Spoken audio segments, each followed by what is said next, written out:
Sabi nga nila guys sa kasabihan, you cannot put a good man down. Kaya nga po ako guys ay sumasaludo at hinahangaan ng todo itong si former Senator Antonio Trillanes, kasi despite na ginagawan siya ng demolition job, pinapakalatan siya ng black propaganda at sandamakmak na fake news.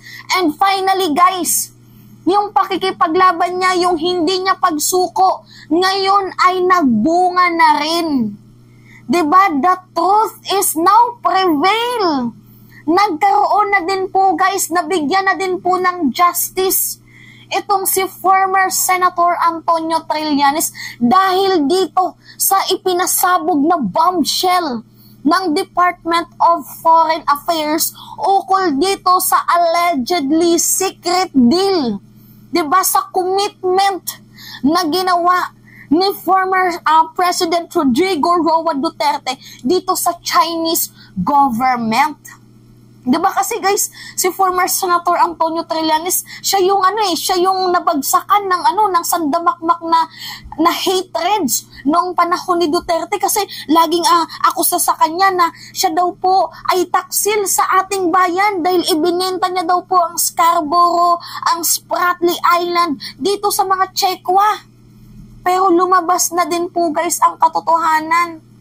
Diba? Lumabas na ang katotohanan na ang meron palang pagkakasala sa ating bayan, ang salarin pala dito, si Digong. Kaya nga guys, bumabalik na po ang mga paninirang ginagawa nila kay former Senator Antonio Trillanes. Binabalikan sila ng mas sobra-sobra pa. Pansin nyo guys, kung dati galit ako kay Trillanes, ano yung nangyari ngayon? Isa na po ako sa nag-a-uplift kay former Senator Antonio Trillanes bilang pagbabawi. Diba? Pagbabawi natin dahil dapat siya yung tunay na pasalamatan kasi siya yung hero eh. Diba? Imagine guys, kung hindi dahil sa ginawa niyang backdoor negotiation, wala na sana sa atin ngayon yung Spratly Island, yung Scarborough. I mean, wala na sana sa atin ngayon yung Panatag Shoal.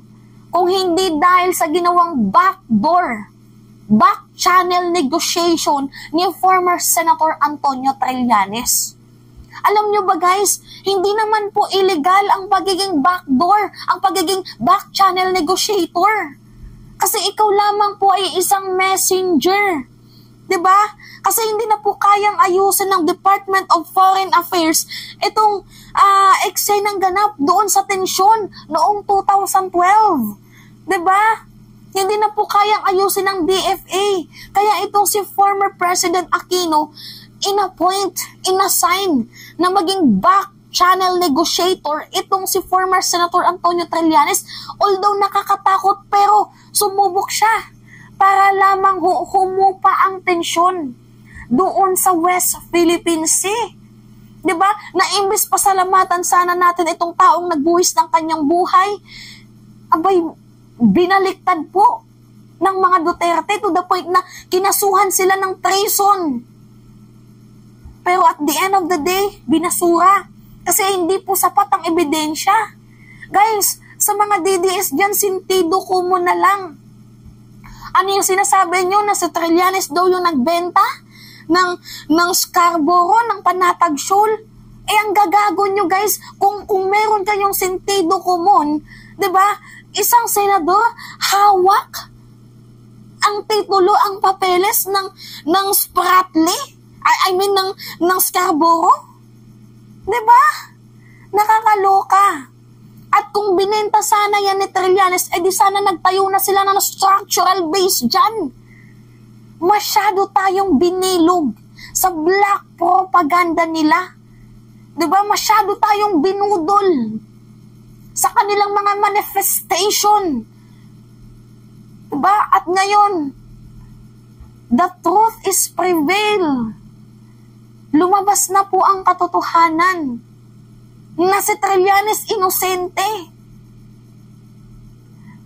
Pinapangit nila yung ibig sabihin ng back channel negotiator, where in fact, ito po ay isang foreign policy tool para ho sa pagpapahupa, para ho sa pagpapaayos, para po sa, hindi na tumindi ang init, ang tensyon na hindi kaya namang ayusan ng Department of Foreign Affairs.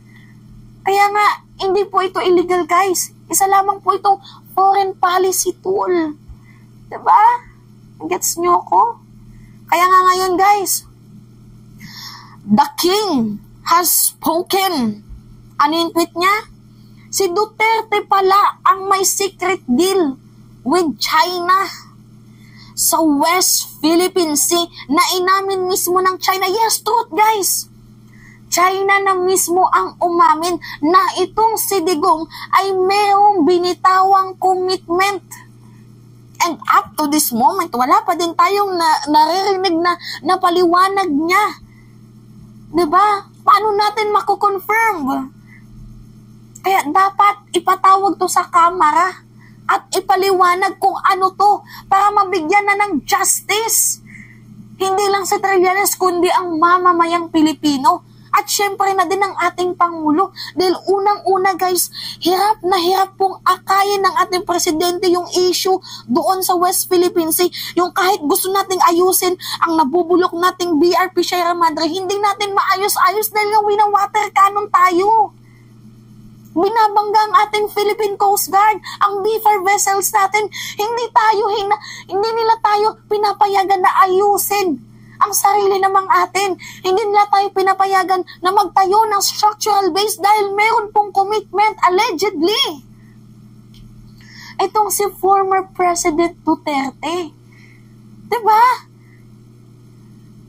Ito yung sabi ni Trillanes. Si Duterte pala ang may secret deal with China. West Philippine Sea na inamin mismo ng China. Tapos kami raw ni Pinoy ang nagbenta ng Scarborough. Kahit si Pinoy nga ang nagpabasura ng 9-dash line sa arbitral tribunal, mambubudol talaga tong taong to. Agree. Diba? Sabi niya, mahal niya ang mamamayang Pilipino. Paano mo nasabi na mahal mo ang mamamayang Pilipino kung halos karamihan sa pinatupad mong bloody drug war campaign, puro may hirap at mga nakatsinelas ang nadadali? Pagmamahal ba sa taong bayan na tinitegi mo ang bayan mo? Hindi mo binibigyan ng sapat na demokrasya? Kaya nga guys, laking pasasalamat ni former Senator and Attorney Leila de Lima dahil ang administrasyon ni President Marcos ngayon ay isang breathing room na kung saan lahat nakakahalimuyak ng demokrasya. Hindi katulad ng panahon ni Digong. Maging kritiko ka, may kalalagyan ka. Diba? Kaya guys, sa ngayon, isa lang yung naiisip ko na nagkaroon na din po ng justice. Itong si former Senator Antonio Trillanes laban sa mapanira nilang mga akusasyon. Si Trillanes daw naka 16 times na pabalik-balik sa China na yung totoo, nakipag-negotiate siya, meeting sa Pilipinas, meeting doon sa China. Di ba back channel negotiation? Ano pa ba yung ibig sabihin nun? Nakikipag-negotiate siya. Di ba? Pero hindi ibig sabihin nun, binenta niya. Negotiation ba guys? Sa madaling sabi, nagkaroon sila ng meeting ukol dito sa tensyon. Kahit sa damakmak pa na meeting yan, as long as maihupa lang yung tensyon doon sa West Philippine Sea. Kasi yung barko umabot na ng 100.